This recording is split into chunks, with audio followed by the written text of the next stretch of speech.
can't tell if the chemistry's good by looking at it. It wasn't clear yesterday. For the last time, the saltwater pool is a chlorine pool.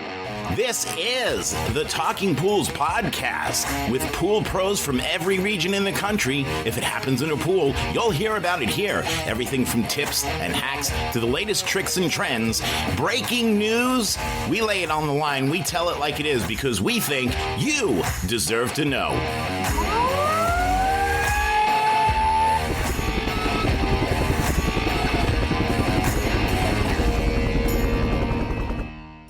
Before we get into today's episode, I want to take a moment to recognize the incredible companies supporting my Tennessee Triple Crown Open Water Swim Challenge, benefiting every child a swimmer.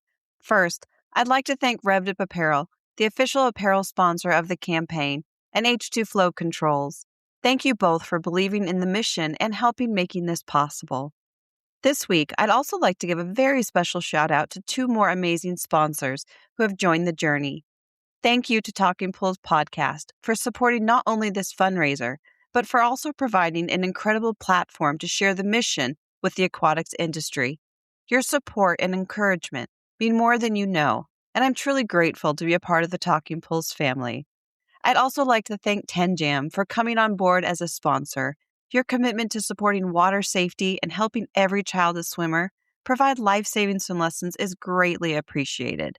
Thank you for believing in this cause and for being a part of this journey.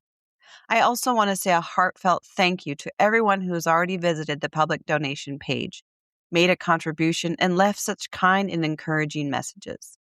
It's truly meant the world to me, and I sincerely appreciate every one of you. Your support and encouragement continue to motivate me as I prepare for these swims. As many of you know, I'll be swimming more than 21 miles across 3 open water swim marathons to raise money for every child a swimmer through my fundraiser, She Swims So They Can. Donations will be accepted through October 3rd following my final marathon. And for those asking, my swims are September 13th, September 20th, and October 3rd. And if your company would like to become a sponsor, or if you have any questions about the campaign, you can reach out to me directly at nhood@thegritgame.com. You can also visit my Facebook or Instagram pages to learn more about the fundraiser, make a donation, or purchase the official fundraising apparel. And if sponsoring or donating isn't possible, sharing the fundraiser is just as meaningful. Every dollar helps. Every share makes a difference. And together, we can help ensure more children have the opportunity to learn this life-saving skill. Now let's jump into today's episode. You know what time it is? Wednesday vibes on the Talking Pools podcast. 1, 2, 3, 4.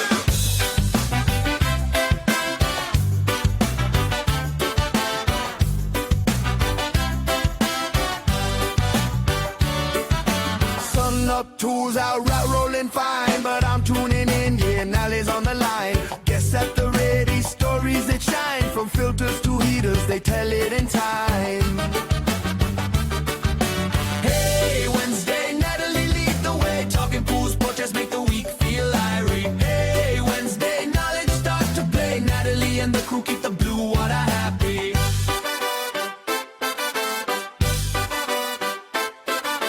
Chem talk, pump talk, tricks of the trade. Field hacks, flashbacks, our legends are made. Laughs in the mix with the facts she lays. Every single segment got that reggae sway.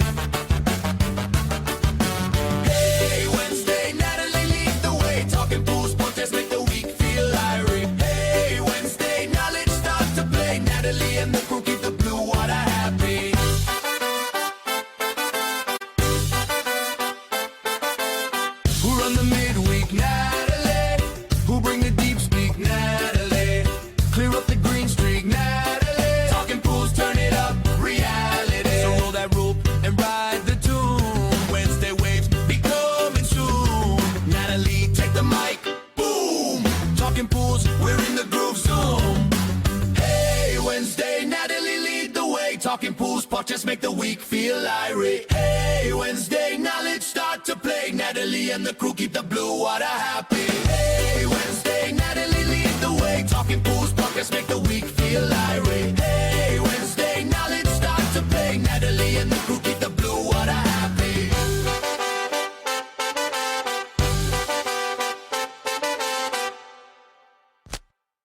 The future of our industry is shaped by those willing to invest in it. The following companies have stepped forward to support education, leadership, and mentorship across the swimming pool industry. These are the sponsors of the 2026 Talking Pools Podcast Mentor Award. Title sponsor, Blu-ray, XL. Title sponsor, United Chemical. Gold sponsor, Lamont Chemical. Silver sponsor, Revved Up Apparel. Supporting sponsor, Aqua Comfort Water Group. Thank you for helping us recognize and celebrate the mentors who continue to shape the future of the swimming pool industry, and God bless the Pool Pro. Hey, Pool Pros, tired of roasting under the sun and gear that doesn't hold up? Revved Up Apparel has your back with SPF protected apparel made for the Pool Pro. Want to stand out from the competition? Done. No minimum orders, no inventory stress. We handle the design, posting, printing, and fulfillment, so you can focus on the grind. Whether you're a single pooler or managing a whole fleet, we handle the design, posting, printing, and fulfillment, so you can focus on the grind. Whether you're a single pooler or managing a whole fleet, this is how you gear up smart and stay sharp. Check out RevvedUpApparel.com. Built for the...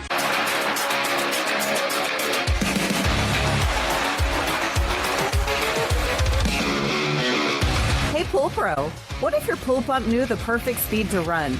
Meet Nautis VSF, the first adaptive flow pump with EcoFlow technology. It adjusts to real-time conditions to maintain constant flow, cut energy costs, and extend equipment life. No guesswork, just a smarter pool with Nautis VSF from H2 Flow. Dewey, welcome back to the Talking Pools podcast. We now join part 2 of our 2-part cold water myth-busting plunge episode with Dewey Case of the Council for the Model Aquatic Health Code in progress.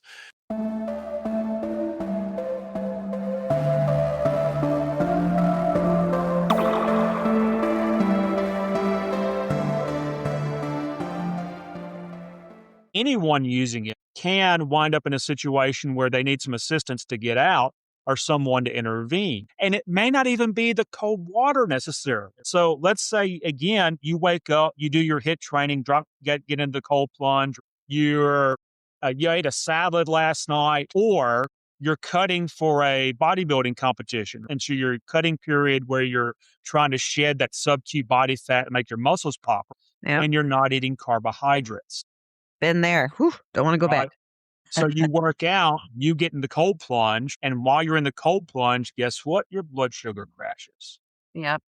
So that's not an impact of the cold plunge, and it's a normally healthy person. But it's just an example of how, these things can be situational. And a lot of that is because, yes, we are talking about health conscious individuals. We are talking about those that are typically going to be in better physical shape. Right. But we all know athletes, we all know people that, they're in extreme physical shape. They are healthy, but because they skip breakfast, they pass out. Yeah. Been there too. Yep. Now, when you go back to the rehab aspect, here's the thing that's interesting, because I do want to loop back around to that. It's interesting in that, they're highly supervised for one. Yes, that is true. I just found it interesting. I was like, whoa. Yeah.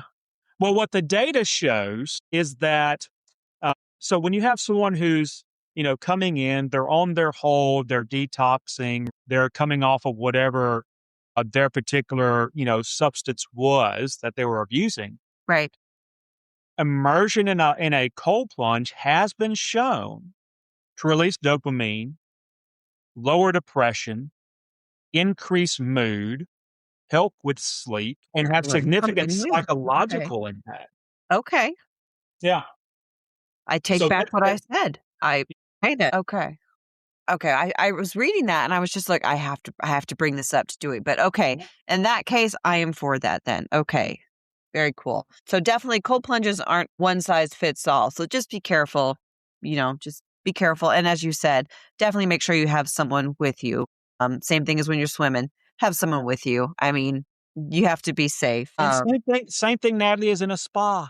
Yes. Right? You don't swim alone because anyone can drown. And good Lord, look at Fran Crippen back in 2010 or so. international top 10 open water swimmer, Yeah. overheated and drowned in Dubai. Well, I mean, I'll tell you, I'm a darn good swimmer, but just in this training alone that I'm doing for the Triple Crown Tennessee for the fundraiser for Every Child a Swimmer, I'll tell you, a couple weeks back, I went, I must have been 40 meters. And I hadn't taken a breath, and it dawned on me, I had taken in so much air that my system just was starting to shut down, and I stopped mid pool. And I stood up, and the lifeguards were staring at me, and they were like, wait, what's she doing? And I was doing a very long swim that day. And I think I'd gone, I don't know, I think that was like a 10,000 meter swim for me that day.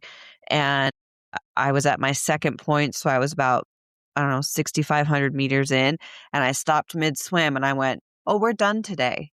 Yeah. That shouldn't be happening. And I was, in my own zone and just kept going. And I was like, wait a second, why aren't I breathing? Why don't I want a breath? And I stood up, and I wasn't out of breath or anything. But then when I got out of the pool, I was like, oh, we're done. We are done. We're done. So you always have to have someone around you. And I actually didn't. That brings up, that's a great story. And I've got another story I'll share similar to that. We get in this mindset, it won't happen to me. And that's exactly what happened. That happens to other people. I know someone who is relatively well known in the aquatics industry that decided to have an adult beverage in a spa, and they passed out. Yeah. And they fell out of the spa. Ooh. Right. And this is someone, thankfully, they fell out and not in. Well, that's and good. This is someone who's well versed on aquatic safety. Mm-hmm. So that's a cautionary tale for everyone. No matter if you're in a cold plunge, specifically for this conversation, or a pool or a spa, you're not immune to Mother Nature and physiological responses.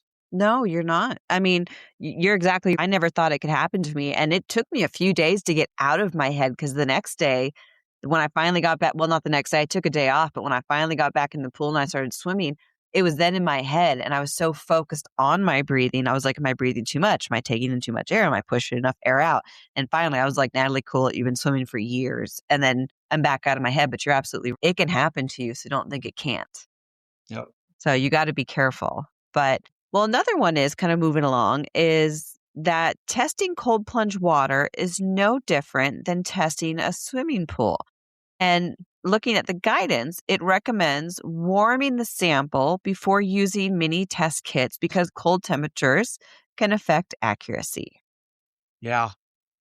Yeah. It's, we spent a lot of time talking about that. We actually, they're not CMAQ sponsors. They didn't sponsor, any of this work, but they were a resource. Yeah. So we actually consulted with Taylor Technologies, and, got, confirmation from, one of the largest, if not the largest, test kit manufacturers in the U.S. Yeah. Them, Lamont, Palin Test are the big three. But, we got confirmation that, yes, at temperatures that low, and it's really the reaction. It all goes back to this metabolism. Right. The water temp is so low, it slows all of the reactions, so you don't get an appropriate reading. So they recommended warming it. Wow. Yeah. I love it, though. I love it. Now, and I didn't see, I don't remember, did it say what to warm it to? Or what degree? Up above 60. Up above 60. Above 50. Okay. Very cool. I love it. Yeah. Which is really, so if you're a pool tech, take the sample, set it off. Don't set it in the sun, because that can change the parameters. Right. Take the sample, set it off to the side, and let it get to room temp. It won't take long. It'll only take, a few minutes. 10 minutes max. That's not going to significantly change the water chemistry. So I know I was kind of talking with Rudy about this, and he suggested capping the water to prevent off-gassing and chemistry changes there. Yeah, there you go. That's a good consideration to think of too. Yeah, but definitely let it come up to room temp. Hold it in your hands, the comparator vial. Hold it in your hands for 3 to 5 minutes. Let it get bring it up. Then test, and then you'll have a pretty accurate, testing. Very cool. Love it, love it, love it. Yeah. Well, And another it's easy. The thing is, that is none of this easy. stuff's hard. Yeah, and that's what's so great about it. It's easy, Yeah. and it's there in this beautiful guidance. I love it. It's Yeah. awesome. So another one is that, and this one I really like. It's commercial cold plunges don't need secondary treatment. And the guidance recommends strongly considering supplemental treatment like UV ozone or advanced oxidation. Can you explain a little why that recommendation made its way into the document? So one is because of the nature of it, because it's Right. a small volume of water that's volatile. Largely the committee decided to treat this as an increased risk venue. Okay. Meaning that because of, and to kind of cut that into a simple sentence, because of the dynamics of this body of water, there's a higher likelihood of illness. Makes sense. Right. Yep. Small body, the proportion of bather to water is not, it's definitely a skew Right. on the lower proportional thing. So you don't get solution by dilution. Right. So considering an increased risk venue, combined with the fact that we know that your traditional halogen-based sanitizers, chlorine, bromine, etc., slow down and become less, I won't say less effective, but less slow to react, Right. made that decision to put secondary treatment systems on, kind of a no-brainer. Because there's one thing about UV and ozone and AOP. They don't care what the water temp is. Right. That's true. Ozone's a gas. The gas goes in, mixes with the water, it just kills everything, right? I'm becoming, Natalie, just as an aside, I'm becoming more of a fan of ozone because of its superior killing capacities over UV, but Yeah. it has its own headaches. It does. Yeah. And UV is still a good product. I'll take UV over nothing any day. Right. That's kind of an interesting aside. But UV, as long as you have the right UV transmissivity, it doesn't care what the water temp is. Correct. The water temp doesn't change the ability of the UVC wavelength generated by that UV system to penetrate that body of water. Right. And then AOP is its own little beast with its hydroxyl radicals, That's which again, they're not temperature dependent. right. So it's Yeah. just that additional, protection. There's Right. additional protection. I mean, And there's a big and here. So we go back to the environment these things are used in, right? Typically athletes. We've got the defensive line for Georgia Tech. They're going into they've got through their training. The entire defensive line gets into I'm making this up, their 10,000 gallon cold plunge. yes. And they get out, they're sweaty.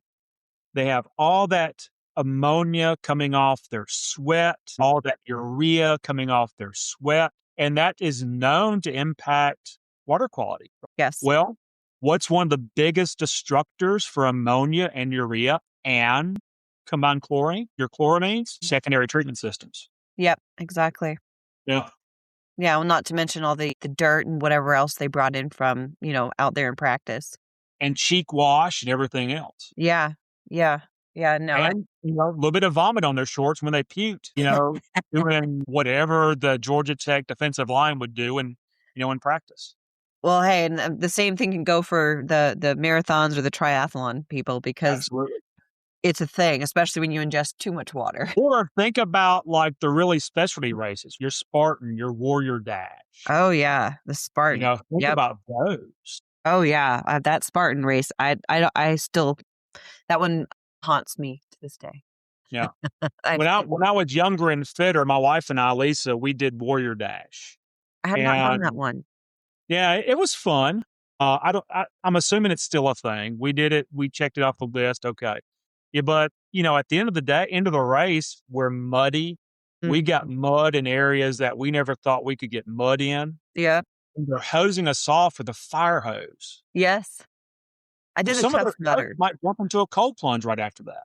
Yeah, I did the Tough Mudder many years ago, and it was kind of similar to that. Yep. But yeah, I saw an ad the other day for, it was like a Tough Mudder or something of, I've done the Ironman, I've done the Spartan, I've done the Tough Mudder, and it was something different. And at first I was like, I could do that. It was after my 3 marathon swims, and I was like, I went to look into more information, and I was like, nope, no, we're going to take a break after the marathon swims. But it was kind of like that. But Yeah, so that's why secondary treatment is so important on these things. Yeah, definitely for those cold water venues, as we're still learning more. So this one, again, this was, I can scream it from the rooftops, but again, I don't know if people are going to listen. Pre-entry showers aren't necessary. Obviously, we know how. Let me throw my pen down. Yeah, we obviously, let's just get about it. I mean, you got to rinse off. Are people going to rinse off? No, but you got to shower. I don't know why people don't think this is a thing. They're just like, well, it doesn't really matter. Even if it's just me, but just shower. Come on, people. It's interesting. And we know that showering, a full body soap shower, wash your butt crack, wash your pits. We know that is best practice for every bit of rec water, man-made, filtered, treated rec water you can get into, whether it's a lagoon, a spa, a cold plunge, a 50-meter pool. We know that's best practice. It's interesting because if you go to Europe, nobody walks on the pool deck with their shoes, for one, right? Especially if you get into Germany, France, Austria, and even England to a certain degree. They don't walk on their street shoes on the pool deck. They all shower before they get in, period. Like if you go to hop into a 50-meter in Germany without showering, like you're going to have Hans is going to come out and drag you to the shower, while Fritz and Greta are staring you down because you're a lazy American who doesn't care. Yeah. It's it's normal. Yeah. It's normal. And the interesting thing, and I've spent a lot of time trying to think about what the difference is. The difference is in America, we go, I am clean. I'm not dirty. It's okay for me to use it. Right? In Europe, and I'm not saying I'm not getting to USA or. Right. Yeah. But just from a cultural standpoint, in Europe, the mindset is I'm clean, but I want to make sure I'm clean enough. Right. And then they shower, then they get in. Yeah. No, you're absolutely right, because that's what everyone here is saying. I mean, again, this morning, I did a long swim this morning. I told you before we got on, I ate my weight in pasta. I was moving a little slow, but I think I saw one person shower. And I was just like, great. So I'm swimming with all of these dirty people. That's what I have in my mind when I'm, getting water in between or taking a small snack, which I love when people stop and stare at me that I'm like, I have this like pack of snacks with me when I swim now. But yet no one's swimming, but you're absolutely right. I'm just swimming with a bunch of dirty people. That's really what it is. And look, us as Americans, it's part of our culture. We just don't do it. You don't shower before every swim. I don't shower before every swim. We can go through the laundry list of folks that we know in the industry. They don't shower before they swim. It's an American thing. But that doesn't mean that just because we don't do it in America, the data's wrong. We know from European data, scholarly articles, peer-reviewed, right? Not Joe Blow spouting off stuff he doesn't really understand. We know from data that just taking a simple rinse shower, not even soap, removes 60% of contaminants from the body. Right. That's huge. Well, and that's huge. No, you're right. I mean, I'll say I typically do very early morning workouts, but if I do an afternoon, evening workout, you better believe I will be washing off before I get in that pool. Yeah. Because I've come in close encounters with my children, and they've been at school, so who knows what they've come against. But yeah, I mean, just wash off. I will say though, before we move to one of our last myths, is that at one point I talked about cologne guy. He was a thing. He always showed up. He wore cologne. I could taste him, which is kind of weird, gross to say, but I could taste the cologne when he entered. He doesn't wear his cologne anymore, and he showers before he enters the pool. So, and he listens to this podcast. So thank you. I appreciate not. Cologne guy, on behalf of pool operators across the country, props to you, my friend. Thank you. I Props to appreciate you. not tasting your cologne, which Yeah. it probably smells great, just doesn't taste good when I'm swimming. So thank you, sir. Very Yeah. much appreciate you. And if you beat me again in the next swimming, don't. Anyways, it's on. Anyways, the last one we'll finish. Let's finish this one. I think it kind of really ties everything together, and it's cold plunges are low risk because you're really only in them for a few minutes. No, I'm going to burn the Again. crap out of that one. I think this entire discussion we've had, eliminates the idea that they're low risk. Right.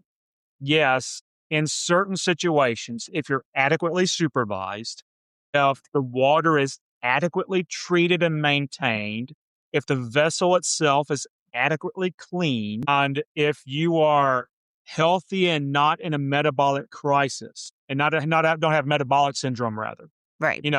there's not a significant risk. Right.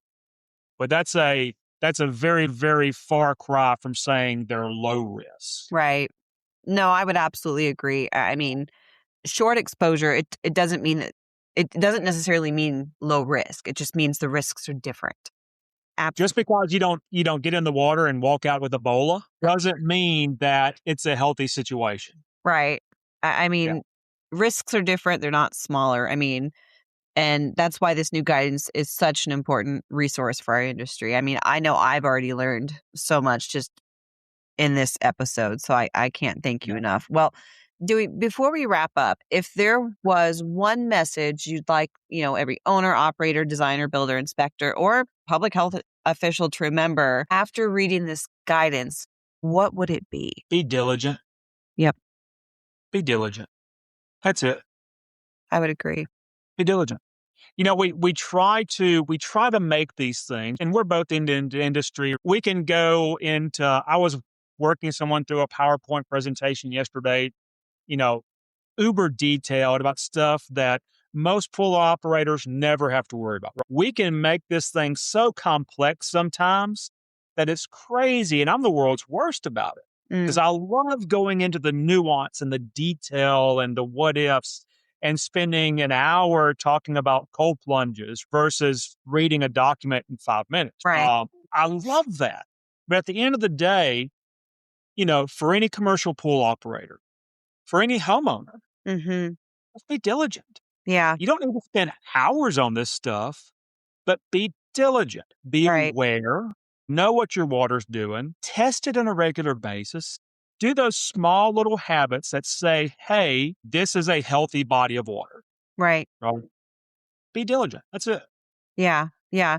And, I really appreciate this guidance because, again, it's not about discouraging cold water immersion. It's about helping the industry better understand it. And, if you have not downloaded, I would definitely highly encourage you, go and download it, read the new CMAQ cold water venue guidance, whether you're an operator, service professional, health official, manufacturer, designer, there's definitely something in this document for everyone. Definitely. Go to cmac.org and you can download it from the front page. Yep, cmac.org. You got it. Well, Dewey, thank you again for spending time with us. It is always a pleasure to have you on and for you to share your expertise with us. I cannot thank you enough, my man. Anytime, Natalie. Always a pleasure to be here. Thank you. Thank you. Well, and to all of our listeners, thank you again for tuning in. Again, go and download that cold water venue guidance from cmac.org. And thank you for tuning in. Keep challenging those myths, keep getting educated, and continue to make our industry better. Until next time, guys.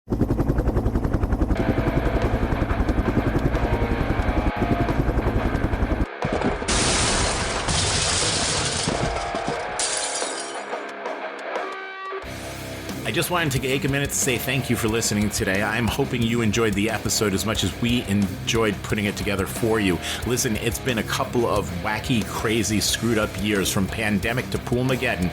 I just want you to know that we are all in this together. If there's anything that we can do for you, send me an email at talkingpools@gmail.com. Again, that's talkingpools@gmail.com. We're here. This is your podcast. We are the Pool People's podcast, of the Pool People, for the Pool People, by the Pool People's podcast. This one is about you. So thank you for tuning in and listening. Do me a favor, click subscribe before you go. That way you don't miss an episode.